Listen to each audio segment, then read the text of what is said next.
ಆತ್ಮೀಯ ಸ್ನೇಹಿತರೆ ನಮಸ್ಕಾರ. ಗೆಳೆಯರೆ, ಲೋಕಸಭಾ ಚುನಾವಣೆಗೆ ಇನ್ನೇನು ಕೆಲವು ದಿನಗಳು ಬಾಕಿ ಇವೆ. ಚುನಾವಣೆಗೆ ಕೆಲವು ದಿನಗಳು ಬಾಕಿ ಇರುವಂತಹ ಬೆನ್ನಲ್ಲೇ ಒಂದಷ್ಟು ಸರ್ವೆಗಳು ಕೂಡ ಈಗ ಸದ್ದು ಮಾಡ್ತಾ ಇದ್ದಾವೆ. ಈ ಸರ್ವೆಯಲ್ಲಿ ಕೆಲವು ಕ್ಷೇತ್ರಗಳಲ್ಲಿ ಅಚ್ಚರಿಯ ಫಲಿತಾಂಶ ಮೂಡಿಬಂದಿದ್ದು, ಜನರು ಯಾವ ಕಡೆ ತಮ್ಮ ಒಲವನ್ನು ತೋರ್ತಾ ಇದ್ದಾರೆ ಅನ್ನೋದು ಈಗ ಸ್ಪಷ್ಟವಾಗಿ ಗೊತ್ತಾಗ್ತಾ ಇದೆ. ಅದರ ಜೊತೆಗೆ ಕಾಂಗ್ರೆಸ್ 5 ಗ್ಯಾರಂಟಿಗಳನ್ನು ಕೂಡ ಘೋಷಣೆ ಮಾಡಿಯಾಗಿದೆ. ಕರ್ನಾಟಕದಲ್ಲಿ ಗ್ಯಾರಂಟಿಗಳಿಂದಲೇ ಕಾಂಗ್ರೆಸ್ ಅಧಿಕಾರಕ್ಕೆ ಬಂದಿದೆ ಅನ್ನುವಂತಹ ಮಾತುಗಳು ಕೇಳ್ತಾ ಇದ್ವು. ಅದರ ಜೊತೆಗೆ ಕಾಂಗ್ರೆಸ್ ಅದ್ಭುತವಾದಂತಹ ಗೆಲುವನ್ನ ಕರ್ನಾಟಕದಲ್ಲಿ ದಾಖಲಿಸೋದಕ್ಕೆ ಕಾರಣ ಕಾಂಗ್ರೆಸ್ ಕೊಟ್ಟಿರುವಂತಹ ಈ 5 ಗ್ಯಾರಂಟಿಗಳು. ಅದನ್ನೇ ಈಗ ಲೋಕಸಭಾ ಚುನಾವಣೆಯಲ್ಲಿಯೂ ಕೂಡ ಕಾಂಗ್ರೆಸ್ ಮುಂದುವರಿಸೋದಕ್ಕೆ ಯೋಚನೆಯನ್ನ ಮಾಡಿದೆ. ಹಾಗಾಗಿ 5 ನ್ಯಾಯಗಳನ್ನ ಈಗಾಗಲೇ ಕಾಂಗ್ರೆಸ್ ಘೋಷಣೆ ಮಾಡಿದೆ. ಕಾಂಗ್ರೆಸ್ನ ಈ 5 ನ್ಯಾಯಗಳಿಂದ ಏನು ಈ ಒಂದು ಸರ್ವೆಯ ಫಲಿತಾಂಶ ಒಂದು ರೀತಿಯಾಗಿ ಬೇರೆ ತರಹದ ಆಗಿದೆಯಾ, ಅಥವಾ ಬಿಜೆಪಿ ಕಾಂಗ್ರೆಸ್ನ ಈ 5 ನ್ಯಾಯಗಳಿಗೆ ಕೊಟ್ಟಿರುವಂತಹ ಒಂದು ಟಕ್ಕರ್ ಏನು? ಜನರ ಮನಸ್ಸು ಚುನಾವಣೆಯ ಹೊತ್ತಿನಲ್ಲಿ ಯಾವ ಪಕ್ಷದ ಪರವಾಗಿದೆ? ಅದರ ಜೊತೆಗೆ ಗೆಳೆಯರೆ, ಬಿಜೆಪಿಯ ರಣತಂತ್ರದ ಬಗ್ಗೆ ಕಾಂಗ್ರೆಸ್ನ ಹಿರಿಯ ನಾಯಕರೊಬ್ಬರು ಮಾತನಾಡಿ, ಬಿಜೆಪಿಯ ಆ ರಣತಂತ್ರದ ಮುಂದೆ ನಮ್ಮ ಈ ನ್ಯಾಯಗಳು ಅಥವಾ ನಮ್ಮ ಉಚಿತ ಗ್ಯಾರಂಟಿಗಳು ಕೆಲಸ ಮಾಡೋದು ಬಹಳ ಕಡಿಮೆ ಅನ್ನುವಂತಹ ಮಾತನ್ನ ಹೇಳಿದ್ದಾರೆ.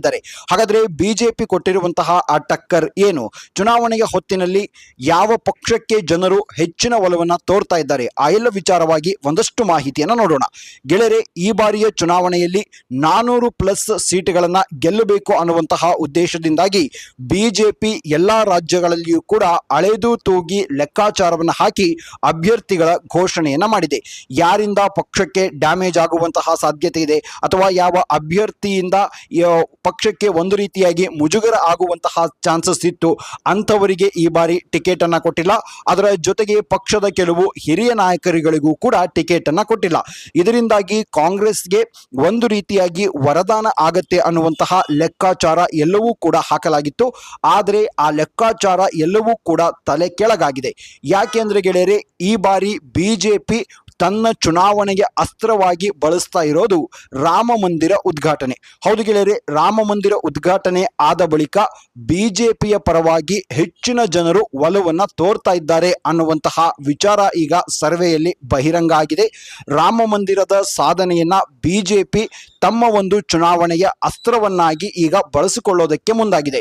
ಕಾಂಗ್ರೆಸ್ ಕೊಟ್ಟಿರುವಂತಹ ಈ 5 ನ್ಯಾಯಗಳು, 5 ಉಚಿತ ಗ್ಯಾರಂಟಿಗಳು ಏನಿದ್ದಾವಲ್ಲ, ಅವಕ್ಕೆ ಒಂದು ರೀತಿಯಾಗಿ ಟಕ್ಕರ್ ಕೊಡೋದು ಅಥವಾ ಆ ಒಂದು ಅಸ್ತ್ರಕ್ಕೆ ಸರಿಯಾಗಿರುವಂತಹ ಅಸ್ತ್ರ ಬಳಸೋದು ಅಂದ್ರೆ ಅದು ರಾಮ ಮಂದಿರ ಉದ್ಘಾಟನೆ ಆಗಿರೋದು.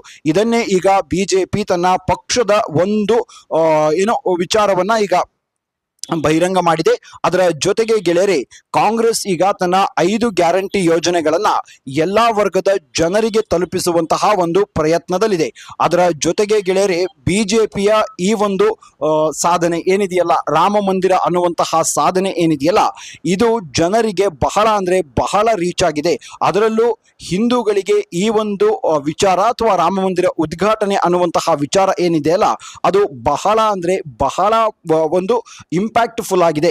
ಹಾಗಾಗಿ ಪ್ರತಿ 100 ಜನರಿಗೆ ಕೇಳಿದ್ರೆ ನೀವು ಬಿಜೆಪಿಗೆ ಮತ ಹಾಕ್ತೀರಾ ಅಥವಾ ಕಾಂಗ್ರೆಸ್ಗೆ ಮತ ಹಾಕ್ತೀರಾ ಅಂತ ಪ್ರತಿ 100 ಜನರಿಗೆ ಕೇಳಿದ್ರೆ 40ರಿಂದ 45 ಜನ ನಾವು ಬಿಜೆಪಿಗೆ ನಮ್ಮ ಮತವನ್ನ ಹಾಕ್ತೀವಿ. ಯಾಕೆಂದ್ರೆ ಬಿಜೆಪಿಯ ಕಾಲದಲ್ಲಿ ನೆನೆಗುದಿಗೆ ಬಿದ್ದಂತಹ ರಾಮ ಮಂದಿರ ಉದ್ಘಾಟನೆ ಆಗಿದೆ ಅನ್ನುವಂತಹ ಒಂದು ಉತ್ತರವನ್ನ ಹೇಳ್ತಾ ಇದ್ದಾರೆ. ಅದರ ಜೊತೆಗೆ 30ರಿಂದ 35% ಜನರು ಕಾಂಗ್ರೆಸ್ ಪರವಾಗಿ ತಮ್ಮ ಮತವನ್ನ ಹಾಕ್ತೀವಿ ಅಂತ ಸಮೀಕ್ಷೆಯಲ್ಲಿ ಹೇಳಿದ್ದಾರೆ. ಅದರಂತೆ ಉಳಿದ ಕೆಲವು ಜನರು ನಾವಿನ್ನು ನಿರ್ದಿಷ್ಟವಾದಂತಹ ಪಕ್ಷಕ್ಕೆ ಮತವನ್ನ ಹಾಕೋದಿಲ್ಲ, ನಾವು ಅಭ್ಯರ್ಥಿಯನ್ನ ನೋಡಿ ಮತವನ್ನ ಹಾಕ್ತೀವಿ ಅನ್ನುವಂತಹ ಉತ್ತರವನ್ನ ಕೊಟ್ಟಿದ್ದಾರಂತೆ. ಈ ವರದಿ ಡೆಕ್ಕನ್ ಹೆರಾಲ್ಡ್ ಅನ್ನುವಂತಹ ಪ್ರಸಿದ್ಧ ಪತ್ರಿಕೆ ಮಾಡಿದೆ. ಇದರಿಂದಾಗಿ ಈಗ ಕಾಂಗ್ರೆಸ್ಗೆ ಒಂದು ತಲೆನೋವಾಗಿ ಪರಿಣಮಿಸಿರೋದು ಏನು ಅಂದ್ರೆ, ಬಿಜೆಪಿಯ ರಾಮ ಮಂದಿರದ ಅಸ್ತ್ರದ ಮುಂದೆ ಕಾಂಗ್ರೆಸ್ನ ಈ 5 ಗ್ಯಾರಂಟಿಯ ಅಸ್ತ್ರಗಳು ವರ್ಕ್ ಆಗ್ತಾ ಇಲ್ಲ ಅನ್ನೋದು ಈಗ ಒಂದು ರೀತಿಯಾಗಿ ಅರ್ಥ ಆಗಿದೆ. ಹಾಗಾಗಿ ರಾಮ ಮಂದಿರದ ಅಸ್ತ್ರಕ್ಕೆ ಕಾಂಗ್ರೆಸ್ ಪ್ರತಿಯಾಗಿ ಮತ್ತೊಂದು ಅಸ್ತ್ರವನ್ನ ಬಿಡೋದಕ್ಕೆ ಈಗ ಚಿಂತನೆ ನಡೆಸಿದೆ. ಅದರಲ್ಲಿ ಕರ್ನಾಟಕದಲ್ಲೂ ಕೂಡ ಹೇಗಾದರೂ ಮಾಡಿ ಕಾಂಗ್ರೆಸ್ ಅಧಿಕಾರದಲ್ಲಿ ಇರುವಂತಹ ರಾಜ್ಯ. ಹಾಗಾಗಿ 10ರಿಂದ 15 ಸೀಟುಗಳನ್ನು ಗೆಲ್ಲಬೇಕು ಅನ್ನುವಂತಹ ಉದ್ದೇಶದಿಂದಾಗಿ ಕಾಂಗ್ರೆಸ್ ಕೂಡ ಒಂದಷ್ಟು ಲೆಕ್ಕಾಚಾರವನ್ನು ಹಾಕಿದೆ. ಅದರಂತೆ ಕರ್ನಾಟಕದಲ್ಲಿ ಕೆಲವು ಕ್ಷೇತ್ರಗಳು ಬಿಜೆಪಿಯ ಕೈ ತಪ್ಪುವಂತಹ ಎಲ್ಲಾ ಸಾಧ್ಯತೆಗಳು ಕೂಡ ಇದೆ. ಅದರ ಜೊತೆಗೆ ಗೆಳೆಯರೆ, ಕೆಲವು ಅಂಕಿಅಂಶಗಳು ಕಾಂಗ್ರೆಸ್ಗೆ ಈಗ ನಿದ್ದೆಗೆಡಿಸ್ತಾ ಇದೆ ಅಂದ್ರೂ ಕೂಡ ತಪ್ಪಾಗೋದಿಲ್ಲ. ಏನು ಅಂದ್ರೆ, ರಾಮ ಮಂದಿರ ಉದ್ಘಾಟನೆಯ ಹಿಂದೆ, ಅಂದ್ರೆ ರಾಮ ಮಂದಿರ ಉದ್ಘಾಟನೆ ಆಗೋದಕ್ಕೂ ಮೊದಲು ನಡೆಸಿದಂತಹ ಸಮೀಕ್ಷೆಗೂ ರಾಮ ಮಂದಿರ ಉದ್ಘಾಟನೆ ಆದ ನಂತರ ನಡೆಸಿದಂತಹ ಸಮೀಕ್ಷೆಗೂ ಬಹಳಷ್ಟು ವ್ಯತ್ಯಾಸ ಇದೆ ಅನ್ನೋದನ್ನ ಡೆಕ್ಕನ್ ಹೆರಾಲ್ಡ್ ಪತ್ರಿಕೆ ಈಗ ವರದಿ ಮಾಡಿದೆ. ರಾಮ ಮಂದಿರ ಉದ್ಘಾಟನೆಗೂ ಹಿಂದೆ ಒಂದಷ್ಟು ಜನರು ನಾವು ಕಾಂಗ್ರೆಸ್ಗೆ ಮತವನ್ನ ಹಾಕ್ತೀವಿ ಅನ್ನುವಂತಹ ಉತ್ತರವನ್ನ ಸಮೀಕ್ಷೆಯಲ್ಲಿ ಕೊಟ್ಟಿದ್ರು. ಆದರೆ ರಾಮ ಮಂದಿರ ಉದ್ಘಾಟನೆ ಆದ ಬಳಿಕ ಅದರ ಇಂಪ್ಯಾಕ್ಟ್ ನೇರವಾಗಿ ಬಿಜೆಪಿ ಪಕ್ಷಕ್ಕೆ ಬಂದಿದೆ. ಕೆಲವೊಂದಿಷ್ಟು ಮತಗಳು ಕನ್ವರ್ಟ್ ಆಗಿದಾವೆ ಅನ್ನುವಂತಹ ವರದಿಯನ್ನ ಈ ಪತ್ರಿಕೆ ಮಾಡಿದೆ. ಮೇಲ್ನೋಟಕ್ಕೆ ಇದು ನಿಜ ಅಂತ ಅನ್ಸಿದ್ರು ಕೂಡ ಗೆಳೆಯರೆ, ರಾಮ ಮಂದಿರ ಉದ್ಘಾಟನೆ ಒಂದು ರೀತಿಯಾಗಿರುವಂತಹ ಎಮೋಷನಲ್ ವಿಚಾರ. ಬಿಜೆಪಿ ಅದನ್ನ ಮತವಾಗಿ ಕನ್ವರ್ಟ್ ಮಾಡ್ತಾ ಇದೆಯಾ? ಈಗ ಕಾಂಗ್ರೆಸ್ ಕೂಡ ಅದನ್ನೇ ಹೇಳ್ತಾ ಇದೆ. ಏನು ಅಂದ್ರೆ, ಬಿಜೆಪಿ ಈ 10 ವರ್ಷದಲ್ಲಿ ಯಾವ ಸಾಧನೆಯನ್ನ ಮಾಡಿದೆ, ರಾಮ ಮಂದಿರ ಉದ್ಘಾಟನೆ ಅನ್ನುವಂತಹ ಒಂದೇ ಒಂದು ವಿಚಾರವನ್ನ ಇಟ್ಕೊಂಡು ಬಿಜೆಪಿ ಈಗ ಮತವನ್ನ ಕೇಳೋದಕ್ಕೆ ಹೊರಟಿದೆ ಅನ್ನುವಂತಹ ಟೀಕಾ ಪ್ರಹಾರವನ್ನು ಕೂಡ ಈಗ ಕಾಂಗ್ರೆಸ್ ಮಾಡ್ತಾ ಇದೆ. ಒಟ್ಟಾರೆಯಾಗಿ ಗೆಳೆಯರೆ, ರಾಮ ಮಂದಿರ ಉದ್ಘಾಟನೆ ಅನ್ನುವಂತಹ ಒಂದು ಅಸ್ತ್ರ ಏನಿದೆಯಲ್ಲ, ಅದು ಬಿಜೆಪಿಗೆ ಸಖತ್ ಪಾಸಿಟಿವ್ ಆಗಿಯೇ ಪರಿಣಮಿಸಿದೆ. ಅದೇ ಅಸ್ತ್ರ ಕಾಂಗ್ರೆಸ್ಗೆ ನೆಗೆಟಿವ್ ಆಗಿ ಪರಿಣಮಿಸಿದೆ. ಕಾಂಗ್ರೆಸ್ನ 5 ನ್ಯಾಯಗಳಿಗೆ ಜನರು ಮನಸೋಲುವಂತಹ ಒಂದು ಕೆಲಸವನ್ನ ಮಾಡ್ತಾ ಇಲ್ಲ. ಹೌದು, 30ರಿಂದ 35% ಜನರು ಕಾಂಗ್ರೆಸ್ಗೆ ಓಟನ್ನ ಹಾಕ್ತೀವಿ ಅಂತ ಹೇಳಿದ್ದಾರೆ. ಆದರೆ ಈ ಓಟ್ ಕಾಂಗ್ರೆಸ್ಗೆ ಲೋಕಸಭಾ ಚುನಾವಣೆಯಲ್ಲಿ ಅಧಿಕಾರದ ಚುಕ್ಕಾಣಿಯನ್ನ ಹಿಡಿಯೋದಕ್ಕೆ ಸಾಧ್ಯವಾ ಅನ್ನುವಂತಹ ಪ್ರಶ್ನೆಯೂ ಕೂಡ ಎದುರಾಗಿದೆ. ಹಾಗಾದರೆ ಈಗ ಕಾಂಗ್ರೆಸ್ನ ಒಂದು ಮುಂದಿನ ಲೆಕ್ಕಾಚಾರ ಏನಾಗಿರುತ್ತೆ? ರಾಮ ಮಂದಿರದ ಅಸ್ತ್ರಕ್ಕೆ ಕಾಂಗ್ರೆಸ್ ಯಾವ ಪ್ರತ್ಯುತ್ತರವಾದಂತಹ ಅಸ್ತ್ರವನ್ನ ಕೊಡುತ್ತೆ ಅನ್ನೋದು ಈಗ ಎಲ್ಲರ ಕುತೂಹಲಕ್ಕೂ ಕೂಡ ಕಾರಣ ಆಗಿದೆ. ಇನ್ನು ರಾಜ್ಯ ಬಿಜೆಪಿಯ ವಿಚಾರಕ್ಕೆ ಬರೋದಾದ್ರೆ, ರಾಜ್ಯ ಬಿಜೆಪಿಯಲ್ಲಿ ಎದ್ದಿರುವಂತಹ ಬಂಡಾಯದ ಶಮನಕ್ಕೆ ಈಗ ಬಿಜೆಪಿ ಹೈಕಮಾಂಡ್ ಶತಪ್ರಯತ್ನವನ್ನ ಮಾಡ್ತಾ ಇದೆ.